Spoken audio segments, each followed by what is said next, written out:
السلام علیکم ورحمۃ اللہ وبرکاتہ۔ دوستو، آج ہم لوگ بات کرنے والا ہے حضرت ہود علیہ السلام کی۔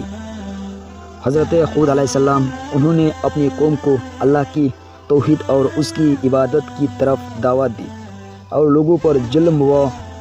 اور کرنے سے منع فرمایا، مگر عاد نے ایک نہ مانی، ان کو سختی کے ساتھ جھٹلایا اور غرور اور گھمنڈ کے ساتھ کہنے لگے، ہم میں سے زیادہ کون ہیں؟ قبت میں آگے، آج دنیا میں ہم سے زیادہ شوکت اور ضرورت کا کون مالک ہے؟ مگر حضرت ہود علیہ السلام لگاتار اسلام کی تبلیغ میں لگے رہے۔ وہ اپنے قوم کو اللہ کی آواز سے ڈراتی اور غرور اور سرکشی کی نتیجے کو بتا کر نوح کی قوم کو واقعے یاد دلاتی اور کبھی ارشاد فرماتی، یہ قوم اپنی جسمانی طاقت اور حکومت کی زبردست ہونے پر گھمنڈ نہ کر، بلکہ اللہ کا شکر ادا کر کہ اس نے تجھ کو یہ دولت بخشی۔ نوح کی قوم کو تباہی کی بعد زمین کا تجھ کو مالک بنا، فارغ البال اور خوشحالی عطا کی، اس لیے اس کو نعمتوں کو نہ بھول اور خود کی گری ہوئی بتوں کی پرورش سے وجہ آ جو نہ نفع پہنچا سکتی ہے اور نہ دکھ دے سکتی ہے۔ موت و زندگی، نفع نقصان سب ایک اللہ کی ہاتھ میں ہے۔ یہ قوم کی لوگوں، مانا کہ تم سرکشی اور اس کی نافرمانی کی مبتلا رہے ہو، مگر آج بھی اگر توبہ کر لو اور باز آ جاؤ تو اس کی رحمت پھیلا ہوا ہے اور توبہ کا دروازہ بند نہیں ہوا ہے۔ اس سے مغفرت چاہے وہ بخش دے گا، اس کی طرف رجوع ہو جاؤ وہ معاف کر دے گا اور مال و عزت میں سرفراز بخشے گا، وہ بڑا معاف کرنے والا ہے۔ آج کی حضرت ہود علیہ السلام کی یہ نصیحت بہت گزری تھی اور وہ یہ نہیں سہ سکتی تھی کہ ان کی خیالوں، ان کی عقیدوں اور ان کی کاموں غرض یہ کہ ان کی ارادوں میں کوئی آدمی رکاوٹ پیدا کرے، ان کے لیے مہربان نصیحت کرنے والا بنے۔ اس لیے وہ انہوں نے یہ رویہ اپنایا کہ حضرت ہود علیہ السلام کا مذاق اڑایا، ان کی بیوقوف سمجھایا اور ان کو معصوم بری حق والے سچائی کی تماشا یقینی دلالوں اور مثالوں کا جھٹلانے شروع کر دیا اور کہنے لگے، یہ ہود تو ہمارے پاس ایک دلیل بھی نہ لایا اور تیرے کہنے پہ ہم اپنے خداؤں کو چھوڑنے والا نہیں اور نہ ہم تجھ پر ایمان لانے والا ہود، اور ہم اس توب میں آنے والے نہ کہ تجھ کو خدا کا رسول مان لے اور اپنے خداؤں کا عبادت چھوڑ کر یہ یقین کر لے وہ بڑے خدا ہے، بڑے خدا کے سامنے ہماری ریشی نہیں ہوگی۔ حضرت ہود علیہ السلام نے ان سے کہا کہ نہ میں بیوقوف ہوں اور نہ پاگل، بلا شبہ اللہ کا رسول اور پیغمبر ہوں۔ اللہ اپنے بندے کو ہدایت کے لیے بیوقوف کو منتخب نہیں کیا کرتا ہے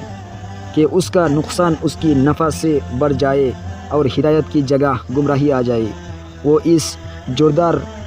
خدمت کے لیے اپنے بندے میں سے ایسا آدمی کو چنتا ہے جو ہر طرح سے اس کا اہل ہو اور حق کی اصل خدمت کی خوش کے ساتھ انجام دے سکے۔ اللہ خوب جاننے والا ہے کہ رسالت کی اپنے منصب کی کس جگہ رکھے، مگر قوم کی سرکشی اور مخالفت بڑھتی رہے اور ان پر سورج سے زیادہ روشنی دلالوں اور نصیحتوں کا ذرا بھی اثر نہ پڑا اور حضرت ہود علیہ السلام کو جلیل کرنے اور جھٹلانے پر اور زیادہ اتر آئے اور اعوذ باللہ مجنون اور خبی قہر اور زیادہ مذاق اڑانے لگے اور کہنے لگے، یہ ہود، جب سے تو نے ہماری بتوں کو برا کہنا اور ہم کو ان کی عبادت نہ کرنے پر ابھرنا شروع کیا ہے، ہم دیکھتے ہیں کہ اس وقت سے تیرا حال خراب ہو گیا ہے اور ہماری خداؤں کی بددعا سے تو پاگل اور مجنون ہو گیا ہے، تو اب ہم اس کی علاوہ تجھ کو اور کیا سمجھے۔ ان کی اس گستاخی بری جرت اور ہمت سے یہ خیال ہو چلا تھا کہ اب کوئی آدمی ہود علیہ السلام کی طرف دھیان نہ دے گا اور ان کی باتوں کو توجہ سے نہ سنے گا۔ حضرت ہود علیہ السلام نے یہ سب کچھ نہایت صبر اور جذب سے سنا، پھر ان سے یوں بولے، میں اللہ کی اور تم سب کو گواہ بنا کر سب سے پہلے یہ اعلان کرتا ہوں کہ میں اس عقیدے سے بالکل الگ ہوں کہ ان بتوں میں نہ یہ قدرت ہے کہ مجھ کو یا کسی کو کسی قسم کو بھی کوئی برائی پہنچا سکتی ہے۔ اس کی بات تم کو اور تمہاری ان جھوٹے معبودوں کو چیلنج کرتا ہوں کہ اگر ان میں ایسا قدرت ہے تو وہ مجھے نقصان پہنچانے میں جلدی سے کوئی قدم اٹھائے۔ میں اپنی اللہ کی فضل و کرم سے عقل رکھنے والا اور سوجھ بوجھ رکھنے والا ہوں، سوچنے سمجھنے کا مالک ہوں اور حکمت اور دانائی کا حامل۔ میں تو صرف اپنے اللہ پر ہی بھروسہ کرتا ہوں اور اسے پر پورا یقین رکھتا ہوں جس کی قبضے میں قدرت میں کائنات کی تمام جانداروں اور پریشانیاں ہے، جو زندگی اور موت کا مالک ہے۔ وہ ضرور میرا مدد کرے گا اور ہر نقصان پہنچانے والا کی نقصان سے بچا رہے گا۔ آخر حضرت خود علیہ السلام نے اس کی لگاتار بغاوت اور سرکشی اور خلاف یہ اعلان کر دیا کہ اگر قومیں یاد اور یہی رویہ رہا اور حق سے پلٹنے اور منہ پھیرنے کی روش میں انہوں نے کوئی تبدیلی نہ کی اور میرا نصیحتوں کو پورے دل سے نہ سنا تو میں اگرچہ اپنے ڈالو ذمہ داریوں کے لیے ہر وقت سست اور ہمت رکھتا والا ہوں، اگر ان کے لیے ہلاکت یقینی ہے، اللہ بہت جلدی ان کو ہلاک کر دے گا اور دوسری قوم کو زمین کا مالک بنا کر ان کی جگہ قائم کر دے گا، اور بلا شبہ وہ اللہ تعالیٰ کی جر برابر بھی نقصان نہیں پہنچا سکتی۔ وہ تو ہر چیز پر قدرت رکھنے والا ہے اور ہر چیز کی حفاظت کرنے والا اور نگہبان ہے، اور پوری کائنات اس کی قدرت کی مٹھی میں ہے۔ یہ قوم اب بھی سمجھ اور عقل و ہوش سے کام لے۔ نوح علیہ السلام کو قوم کی حالت سے عبرت حاصل کر اور اللہ کی پیغام کے سامنے سر نیاز جھکا دے، ورنہ